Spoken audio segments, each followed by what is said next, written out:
Great morning, dear students. So, today we will start our next topic, that is the simple tissues. As I told you that simple tissues are mainly of three types: parenchyma, collenchyma, and sclerenchyma. So, today we will complete our simple tissue. Now, the parenchyma simple tissue, actually the cells of parenchyma tissue are live. They are oval, elongated, and loosely packed, means they have any shape, and they are loosely packed with large intercellular space. As you can see in this diagram, that these cells are loosely packed and these have some intercellular space. Fine. Cells of parenchyma have a small nucleus, large vacuole, and they have thin cell wall. It is very important that parenchyma has thin cell walls, and these tissues are found throughout the plant. Means in the whole plant body, parenchyma tissue is found. This is the diagram of parenchyma cells, and now the functions of parenchyma. Actually, as I told you that it is present in the complete plant body, so it supports the plant body. It stores food and nutrients in vacuoles. Sometimes parenchyma cells contain chlorophyll and they perform photosynthesis. So these type of cells are known as chlorenchyma. Means when parenchyma cells contain chlorophyll, they are known as chlorenchyma. In aquatic plants, cells of parenchyma have large air cavities which allows plants to flow. So such parenchyma tissues are called arenchyma. Means parenchyma are of two types, chlorenchyma and arenchyma. When parenchyma contains chlorophyll, that is arenchyma. When parenchyma contains some air cavities, that is known as arenchyma. Fine. Now comes to collenchyma simple tissue. Cells of collenchymas are also live. They are also oval and elongated and tightly packed. In parenchyma there is loosely packed, but here these are tightly packed with no intercellular spaces. Cells of collenchyma have a small nucleus, large vacuole, and have thin cell wall as that of parenchyma. But what is the difference? That they are thick at the corners. Means cell walls are thick at the corners. Collenchyma tissue are found below epidermis in leaves and stem. Means just below the epidermis, just below the upper part, collenchyma tissue is present in leaves in as well as in stem. You can see in this diagram. This is actually the collenchyma tissue, and you can see that thickening is at the corner.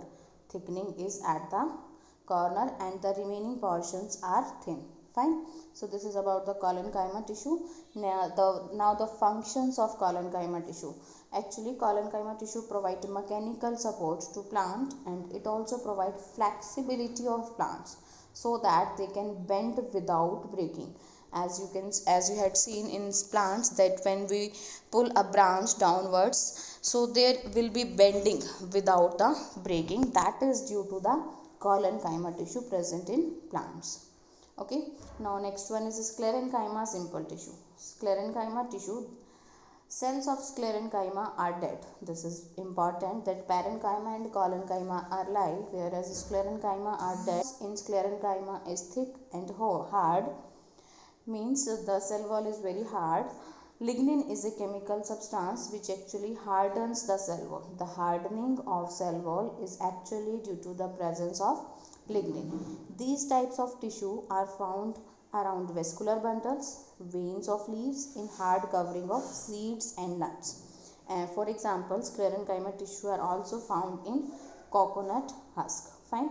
Now what are the functions of sclerenchyma? They makes the plant part hard and stiff, because as I told you that cell wall is very hard, due to which the plant part becomes hard and stiff, and it also provides strength to the plants. You can see in this diagram, this is actually the transverse section of sclerenchyma tissue, and you can see the sclerenchyma cell walls are thick completely, means not at the corners, completely they are thick, and due to the deposition of a substance that I told you, lignin. Fine. Now we will do the difference between parenchyma, collenchyma and sclerenchyma. Parenchyma cells are actually found in every soft part of plant, soft part. Collenchyma are found in petiole, leaves and young stem. Sclerenchyma is found in mature parts of plant. Parenchyma, these are unspecialized cells, means they don't have any specialized function. Collenchyma are specialized cells, and sclerenchyma also have these are specialized cells. As I told you, parenchyma consists of thin cell wall, but in sclerenchyma there is unequal thin cell wall, and in sclerenchyma it consists of thick and rigid cell wall due to the presence of lignin. Cell wall is made up of cellulose in case of parenchyma. In case of collenchyma, it is made up of cellulose and pectin, but in case of sclerenchyma, it is made up of lignin, as I told you earlier also. Now, intercellular space is present between the cells. As I told you, in parenchyma, intercellular space is present.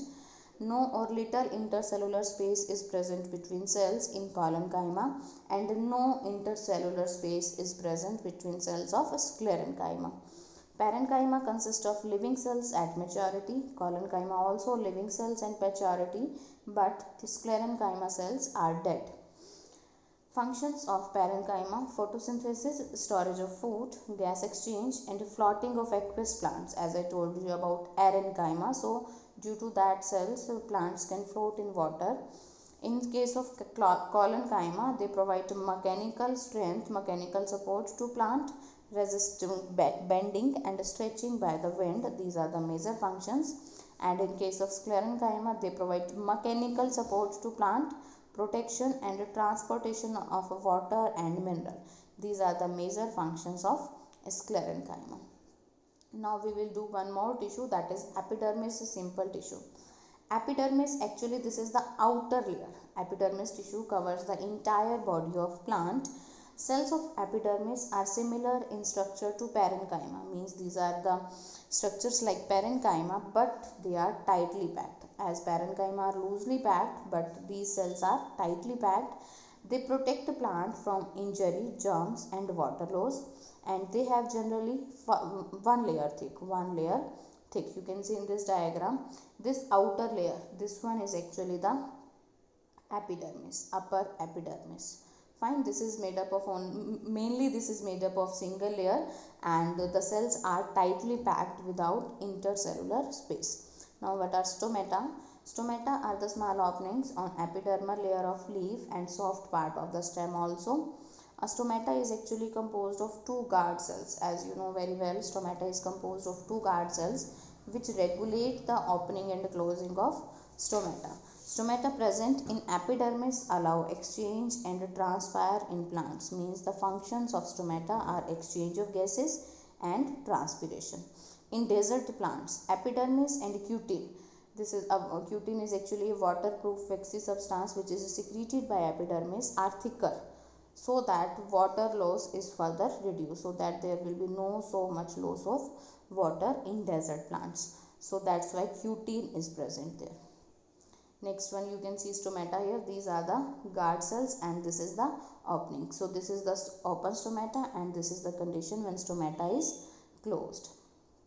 Now the cork, simple tissue. These type of tissues are consist of dead cells with no intercellular space, means intercellular space is not present between these cells. They form the other layers of old tree trunks. So old tree trunks, and cells in cork contain suberin. It is also very important. Cork cells contain suberin. Due to this, cork cannot be penetrated by gases and water, means cork prevents the plant from gases and water, and cork tissue protect plants from injuries, germs and water loss also. And cork is actually light, so it is used commercially for making several products like bottle stoppers and shuttle cork, etc. So here we completed the simple tissue. Tomorrow in the next class we will discuss about the complex tissue. Thank you students.